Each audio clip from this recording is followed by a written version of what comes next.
Chers amis, bonjour. Aujourd'hui, nous méditerons les 7 premiers versets du premier chapitre du livre des Proverbes. Si vous n'avez pas eu le temps d'écouter la vidéo, allez-y, faites-le maintenant. Vous mettez pause et vous le faites. Vous prenez votre Bible à la main et suivez le texte. 7 premiers versets d'introduction à tout ce recueil et l'auteur est indiqué dans le premier verset. Les proverbes de Salomon, fils de David, roi d'Israël. C'est normal d'attribuer ces proverbes à la figure de la sagesse qui était le roi Salomon pour le peuple d'Israël. Et certainement que dans ces proverbes, il y a aussi un assemblage d'autres proverbes qui étaient courants dans le monde de l'époque. À qui on s'adresse ? À qui s'adressent ces proverbes?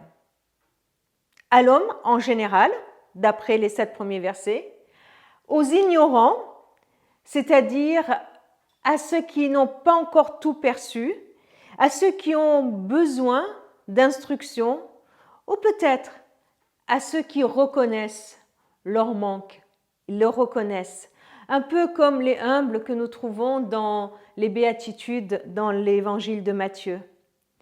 À qui s'adressent ces proverbes? Au jeune homme, à celui qui n'a pas d'expérience et qui pourrait être facilement influencé, qui a besoin de grandir en connaissance.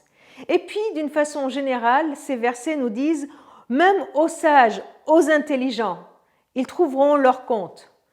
Ouf, c'est bon, nous sommes concernés, les sages et les intelligents. Quel est le but visé dans ce recueil? Ces premiers versets nous l'indiquent. Le but qui est visé n'est pas l'intelligence intellectuelle, mais la sagesse pour apprendre à bien se conduire, avoir des directives, des instructions pour la vie, avoir du bon sens. Le résultat est un comportement juste, équitable et droit. Voilà le descriptif de la façon de vivre qui est visée. L'objectif, c'est que notre vie soit une vie où nous vivons d'une façon juste, d'une façon équitable et d'une façon droite. Comment faire? Que devons-nous faire? Écouter, comprendre, méditer, consulter. Tout cela est rendu possible, selon nos premiers versets, grâce à l'autorité du Seigneur. Le verset 7, qui est la fin de cette introduction, est central. Reconnaître l'autorité du Seigneur est l'ABC de la sagesse. Seuls les imbéciles méprisent les enseignements et les avertissements des sages. Une autre traduction dit « La crainte de l'Éternel est le commencement de la sagesse ». Ce verset 7 est comme l'épigraphe, comme la devise de tout ce qui va suivre, de tout le livre des Proverbes. Il établit le principe fondamental de toute la sagesse biblique. Qui n'a pas la crainte de l'Éternel, c'est-à-dire qui ne reconnaît pas l'autorité de Dieu, est incapable d'acquérir la sagesse, la connaissance digne de ce nom. Une sagesse qui ne repose pas sur l'autorité de Dieu n'est pas la sagesse. Celle qui ne se repose pas sur une foi en Dieu, elle est considérée comme insensée. Un peu comme le psaume 14 qui nous dit que c'est l'insensé qui dit que Dieu n'existe pas. Il faut être fou pour ne pas reconnaître l'autorité de Dieu. Ce verset est repris dans les psaumes. Le psaume 111, 10 nous dit aussi que la crainte de l'Éternel, reconnaître l'autorité de Dieu, c'est le commencement. Et dans tout le livre des Proverbes, on va voir la description de différents aspects de le reconnaître l'autorité de Dieu, la crainte de l'Éternel. C'est la haine du mal dans Proverbe 8. C'est cela qui augmente nos jours dans Proverbe 10, 27. Elle est source de vie, Proverbe 14, 27. Elle est le fruit de l'humilité. La crainte de l'Éternel n'est pas avoir peur de Dieu, mais c'est bien reconnaître son autorité, reconnaître qu'il est au-dessus de tout, reconnaître qu'il sait mieux que moi. Et nous avons certainement besoin d'humilité. Oui, reconnaître l'autorité de Dieu est le fruit de notre humilité.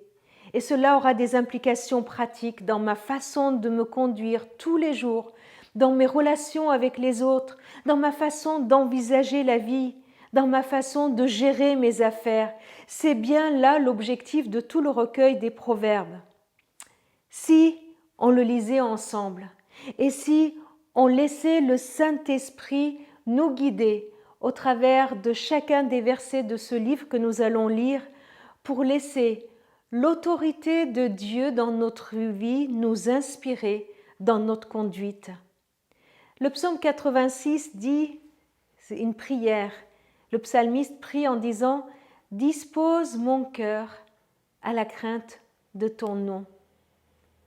Et notre version dit « Seigneur, montre-moi quel chemin je dois suivre, je veux vraiment le faire en te restant fidèle, alors mets en moi cette seule préoccupation, rester soumis à ton autorité. » C'est cette parole qui me touche dans ces premiers versets. Et c'est cette prière que je veux formuler pour moi-même. Et je vous la propose. Prions pour que notre seule préoccupation soit de rester soumis à l'autorité de notre Dieu. Seigneur, tout en disant cela, je me rends compte que trop souvent je ne le suis pas. Trop souvent je ne suis pas préoccupée par cela. Alors je voudrais vraiment te prier de m'aider, d'aimer aussi tous mes amis qui m'écoutent, à ce que notre cœur, nos pensées, notre réflexion soient toujours disposés à être soumis à ton autorité. Je veux accepter, Seigneur, et reconnaître ton autorité dans tous les domaines de ma vie.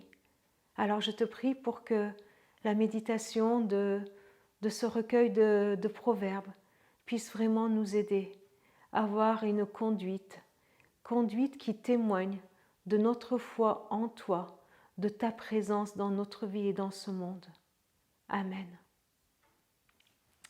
Je vous souhaite une très bonne journée.